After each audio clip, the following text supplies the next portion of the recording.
Graça.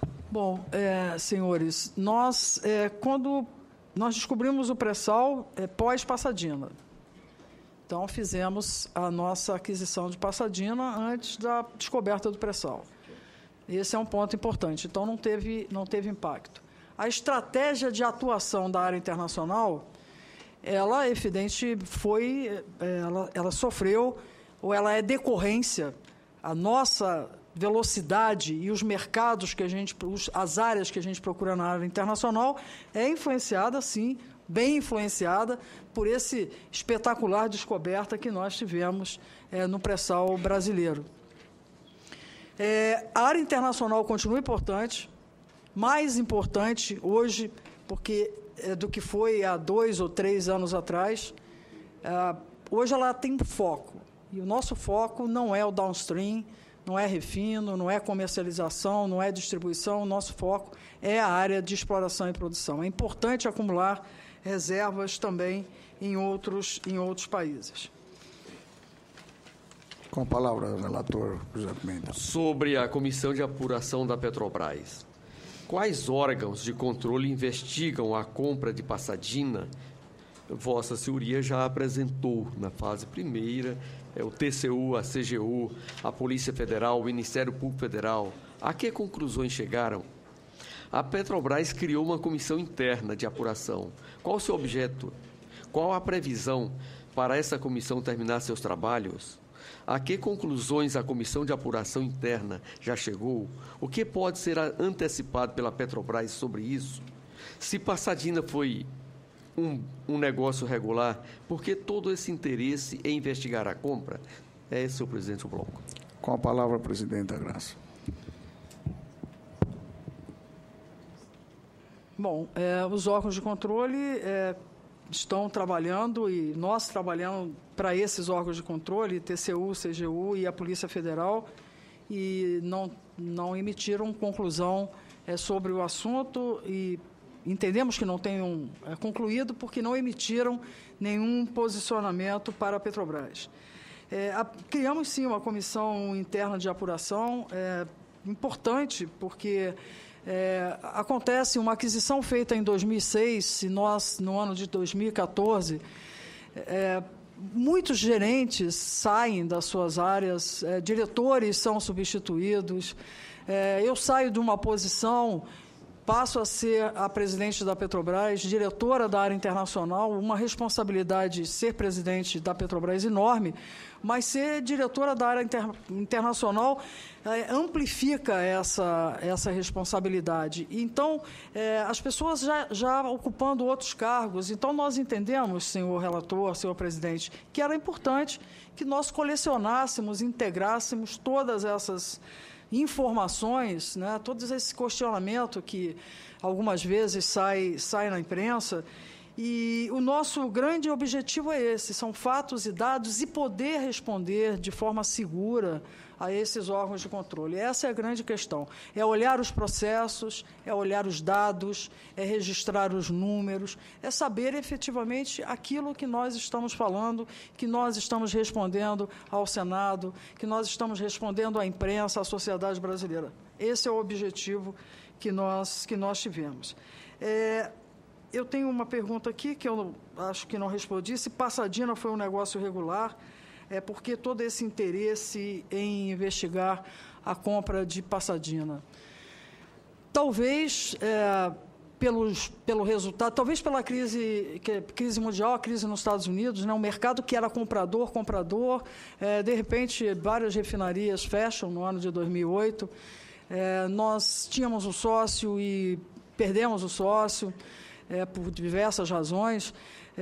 Nós tivemos uma baixa no resultado, né, no teste de impairment, em torno de 500 milhões, a perda desse mercado, depois a volta desse óleo leve. Eu acredito que tenha decorrido esse interesse da imprensa, talvez esse questionamento todo, por conta de premissas que não se sustentaram nesse período. Eu acredito que seja por conta da variação dessas premissas.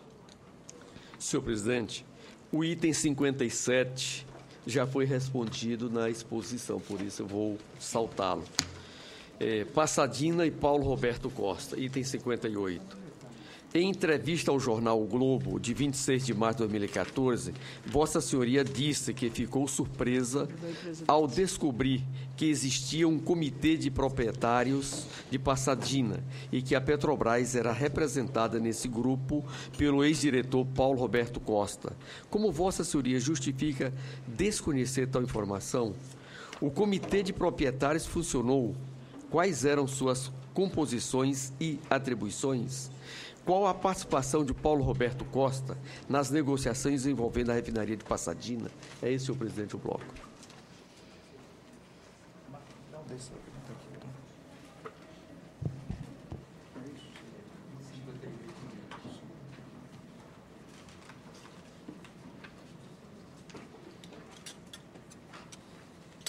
Com a palavra, doutora Graça.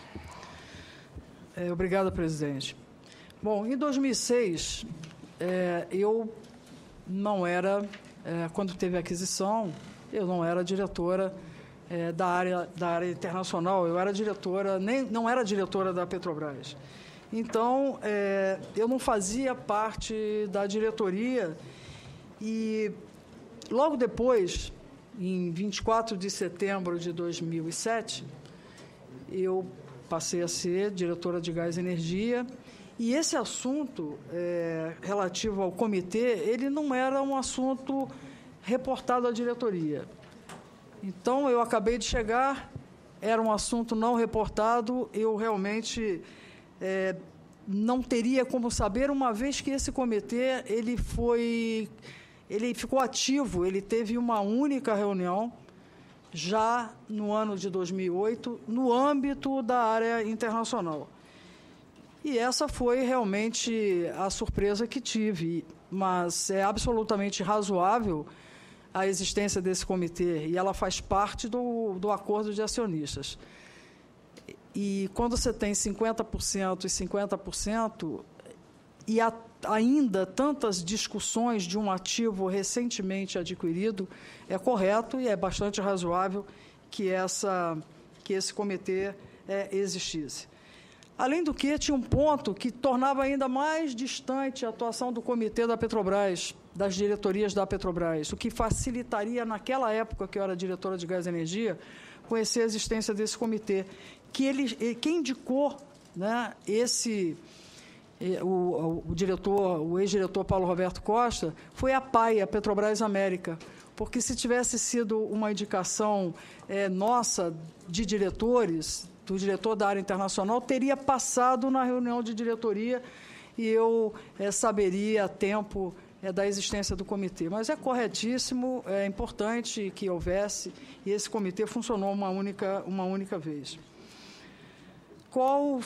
Aqui tem essa pergunta, qual foi a participação do ex-diretor Paulo Roberto Costa nas negociações envolvendo a refinaria de Passadina? Eu entendo, por tudo que temos de registro, que as negociações se deram principalmente pela área internacional. Essa é a atribuição da área. Uma aquisição no exterior em refino se dá puxada, alavancada, dirigida pelo diretor da área internacional, o diretor Nestor. O abastecimento da Petrobras, este sim, os técnicos, os gerentes da área do abastecimento, onde o diretor era o diretor Paulo Roberto, esses grupos participaram em diversas análises técnicas. Então, esse é o registro que nós temos. Senhor presidente, sobre a demissão de Nestor Cerveró. O senhor Nestor Cerveró foi demitido da diretoria internacional da Petrobras em 2008 e assumiu a vice-presidência financeira da BR Distribuidora em março deste ano. O senhor Nestor Cerveró foi demitido da BR Distribuidora. O que motivou essas demissões? A Comissão de Apuração da Petrobras poderá concluir que o senhor Nestor Cerveró é o responsável pela compra da refinaria de Passadina? Se essa for a conclusão, quais serão as consequências concretas dessa conclusão? Senhor presidente, o próximo bloco. Com a palavra, a senhora presidenta.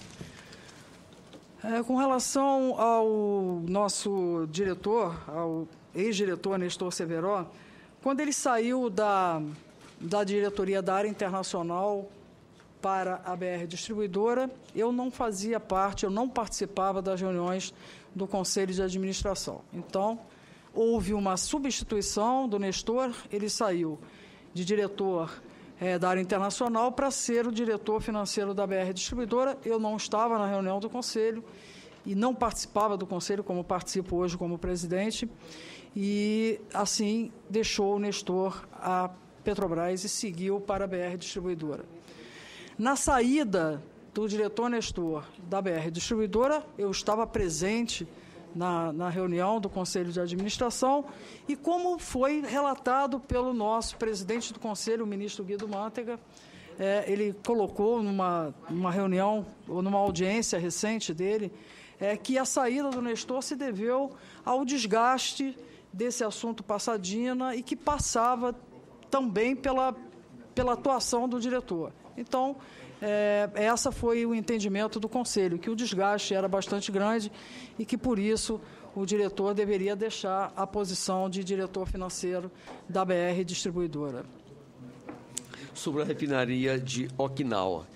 Em que contexto a Petrobras decidiu adquirir a refinaria de Okinawa, no Japão? O contrato de aquisição de Okinawa apresentou as cláusulas de margem e opção de compra? Em 2007, a Petrobras adquiriu 87,5% da operação de Okinawa, por 48 milhões de dólares.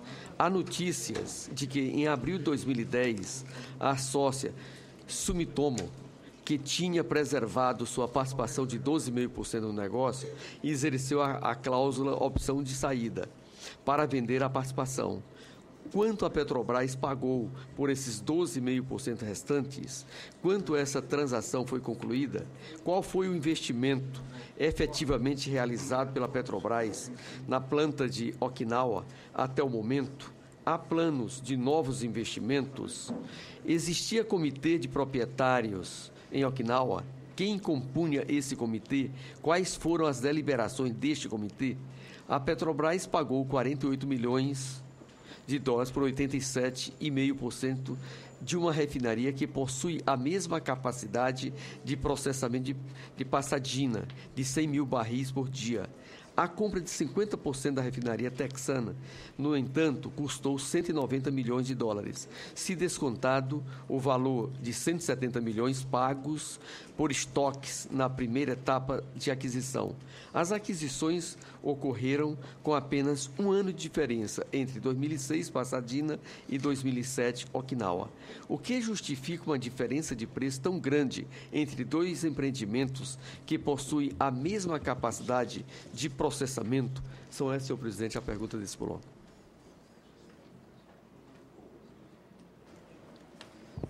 Com a palavra, a presidente Graça Foster.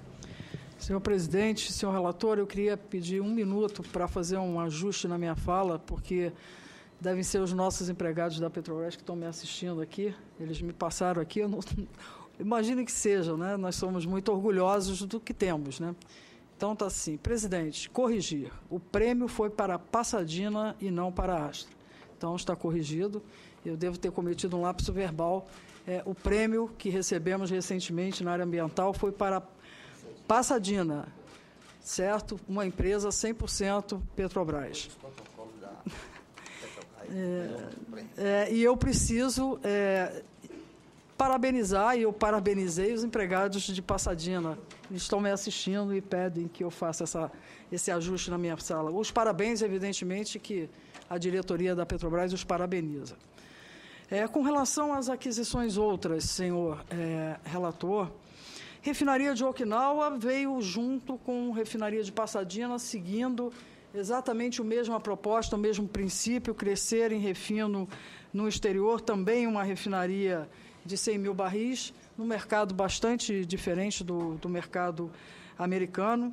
Nós fizemos uma aquisição inicial, 85%, depois 87,5%, depois fechamos em 12,5%.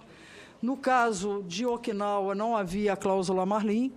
ela é específica do projeto Pasadena, e a cláusula de put option existia sim, essa cláusula estava lá e estava também claramente colocada no resumo. Nós fizemos um pagamento de 185 milhões, nós fizemos investimentos, desde que fizemos a aquisição, nós investimos, no caso de Pasadena, 650 milhões de dólares de investimento, e no caso de Okinawa, em torno de 185 milhões de dólares. Não havia comitê de proprietários para essa refinaria, e são refinarias diferentes, apesar de nominalmente ter a mesma capacidade. 100 mil barris, 100 mil barris. A Pasadena trabalha com 100 mil barris, Okinawa não. Ela produz derivados intermediários de menor valor de mercado, com mercado menor também, e para produzi-los, para trabalhar em carga máxima, nós teríamos que exportar e perderíamos valor. Então, por razões econômicas, nós não trabalhamos com carga máxima de Pasadena, de Okinawa. Trabalhamos com carga máxima de Pasadena. São dois mercados diferentes, completamente diferentes. Pasadena está dentro dos mais atrativos hubs nos Estados Unidos. E Okinawa não, ela vem atender especificamente um determinado mercado. Até então, nós não tivemos baixa contábil em Okinawa. Temos operado, investido, como nós, dentro dos nossos critérios fundamentais e essenciais de segurança, meio ambiente e saúde.